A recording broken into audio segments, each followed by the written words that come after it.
दोस्तों आप ये जो चौंकी देख रहे हैं प्लास्टिक की, ये मैन्युफैक्चरिंग अकाउंट में आते हैं कि इनका पहले माल ख़रीदा, फिर इनको बनाया, फिर आगे बेचा। ठीक है, इतना ढेर लगा हुआ है, ये मैन्युफैक्चरिंग अकाउंट हैं। दूसरा आगे खाने पीने की चीज़ें जैसे कचौरी हो गई, समोसे हो गए, ये मिठाई की शॉप्स पे रखे होते हैं, और गुलाब जामुन हो गए। तो इनको भी इनका रॉ मटेरियल कच्चा माल ख़रीदा, फिर इनको बनाया गया, है ना।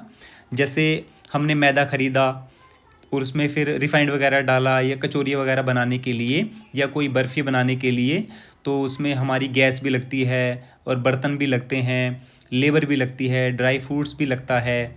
तो ये सब चीज़ें जो हैं, ये एक बर्फ़ी के तौर पे लूँ, अगर बर्फ़ी ही बनानी है तो उसी में जो है फिर उसकी कटिंग भी करते हैं, और कटिंग के बाद फिर उसको सर्व किया जाता है ट्रेज़ में, और वो शोरूम में लगा दी जाती हैं, है ना। तो पूरे भारत में जो है मोमोज़, चाउमीन भर भर के बिक रहे हैं, ये मैन्युफैक्चरिंग अकाउंट्स में आते हैं। और होटल रेस्टोरेंट तो बहुत ज़्यादा हैं पूरे इंडिया में। और मोमोज़ जो हैं वो उसमें लेबर भी होती है, कच्ची सब्जी भी खरीदी होती है, मैदा भी होता है, सब कुछ ही होता है। और जो है उसको उसमें अपना प्रॉफिट ऐड करके जो है आगे बेचा जाता है। नमस्कार दोस्तों, आज है 23 अक्टूबर 2025, और मैंने आपको पिछले कल जो वीडियो बताया था उसमें मैं अपनी कार धुलवाने गया था। उस वीडियो के लास्ट मोमेंट में यानी एंड में मैंने आपको अकाउंट्स के बारे में कुछ बोला था कि भाई मैं अकाउंट्स सिखाना चाहता हूँ, क्योंकि बहुत से लड़के लड़कियाँ हैं, पेरेंट्स हैं जो बोलते हैं कि भाई हमारे बच्चों को अकाउंट सिखा दो, अपने साथ रख लो, वगैरह वगैरह। जो भी है वो आप पिछले वीडियो में जाके देख सकते हैं। तो मैं नीचे से बिल्कुल A to Z तक जाऊंगा।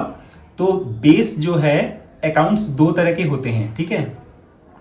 एक होते हैं मैन्युफैक्चरिंग अकाउंट, दूसरे होते हैं ट्रेडिंग अकाउंट।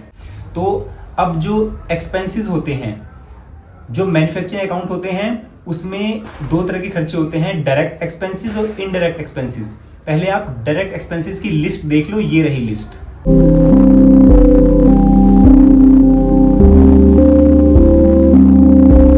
और उसके बाद आप देख लो इनडायरेक्ट एक्सपेंसेस, जो कि ट्रेडिंग में यूज होते हैं। जो डायरेक्ट और इनडायरेक्ट दोनों अकाउंट्स होते हैं, दोनों एक्सपेंसेस जो होते हैं, वो वहां यूज होते हैं जहां सामान खरीद के बनाया जाता है। मैन्युफैक्चरिंग अकाउंट बोलते हैं उसको, ठीक है। कोई फैक्ट्री हो सकती है, और कोई ढाबा हो सकता है, कोई रेस्टोरेंट हो सकता है ना। और ट्रेडिंग में जो है वो मैंने आपको बता ही दिया है, माल खरीदा और सीधा बेच दिया। ट्रेडिंग अकाउंट में सिर्फ प्रॉफिट एंड लॉस ही होता है और सेल परचेज होती है। तो ये चीजें आप इनडायरेक्ट एक्सपेंसेस देख लो पहले ट्रेडिंग अकाउंट के लिए।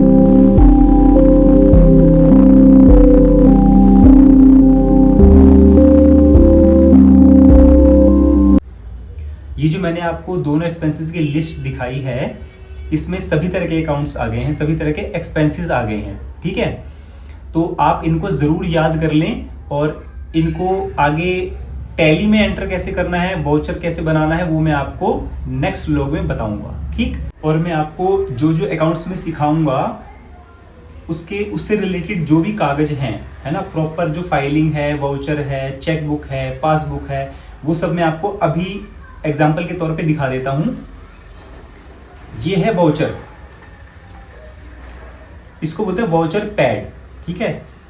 एक्सपेंसिव जब आपने करना है, आपके हाथ में रसीद है, और आपको उस रसीद को इसमें लिखना है। कैसे लिखना है वो मैं नेक्स्ट व्लॉग में बताऊंगा। फिलहाल मैं आपको ये बता रहा हूँ वाउचर पैड दो तरह के होते हैं। एक तो वो जो मार्केट में मिलते हैं, ये मैंने मार्केट से खरीदा है ना।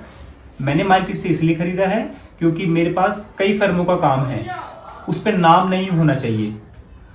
नाम अगर हो तो वो स्कूल, कॉलेज, हॉस्पिटल जहां मैं काम करता हूं, वो अपने नाम के खुद छपवाते हैं। जैसे वो मार्केट वाला दिखा दिया, अब ये है जहां मैं चाय की पत्ती में काम करता हूं, ठीक है।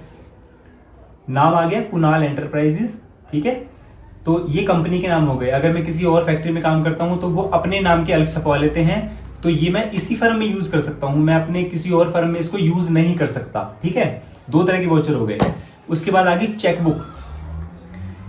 ये चेकबुक होती है, चेक्स कैसे भरने हैं, कैसे बनाने हैं, कैंसिल करने का क्या प्रोसीजर होता है, वो सारा मैं आपको बताऊंगा। चेकबुक ये आपको मैंने फिलहाल दिखा दी है ना। उसके बाद आ गई पासबुक। पासबुक हर इंसान ने देखी होगी, हाथ में भी लेके देखा होगा, क्योंकि सबके सेविंग अकाउंट बैंक में है ना। ये वही पासबुक है, ठीक है। इस पासबुक की एंट्रीज कैसे करनी है वो भी मैं बताऊंगा। अब आ गया बिल बुक, सेल की बिल बुक, चाहे वो होटल की भी हो सकती है, किसी ढाबे की भी हो सकती है, किसी स्वीट शॉप की भी हो सकती है। बिल बुक ऐसे होती है, ये सेल होती है कि हमने माल बेचा और उसका बिल बनाया, ठीक है। उसके बाद फाइलिंग होगी है, जितने भी खर्चे से रिलेटेड बिल्स, एक्सपेंसेस के बिल्स, रसीदें, वो सारी आएंगी, वो हम इस फाइल में लगा लेते हैं। मुझे ये फाइल पसंद है जो पीछे से थोड़ी सी मोटी होती है ना, और इसका क्लिप जो है वो थोड़ा मोटा होता है, ये, ठीक है। फाइल में पंचिंग कैसे करनी है, बिल फाइल में कैसे लगाए जाते हैं, किस हिसाब से लगाए जाते हैं, किस ऑर्डर में लगाए जाते हैं, वो सब कुछ आपको बताऊंगा। फिलहाल ये एग्जाम्पल के तौर पे मैंने छोटा सा मटेरियल आपको बताया है। हम पॉइंट टू पॉइंट जो है धीरे धीरे अकाउंट्स में आगे बढ़ते रहेंगे और अकाउंट्स में आप परफेक्ट हो जाएंगे, ठीक है। आपको अकाउंट से रिलेटेड कोई भी क्वेश्चन हो, आप मुझे यूट्यूब के कॉमेंट में पूछ सकते हैं और मेरे व्हाट्सएप नंबर पे भी मुझे पूछ सकते हैं, ठीक है। कॉल कोई नहीं करेगा, ठीक है। तो दोस्तों आज के लिए इतना ही। जय श्री राम।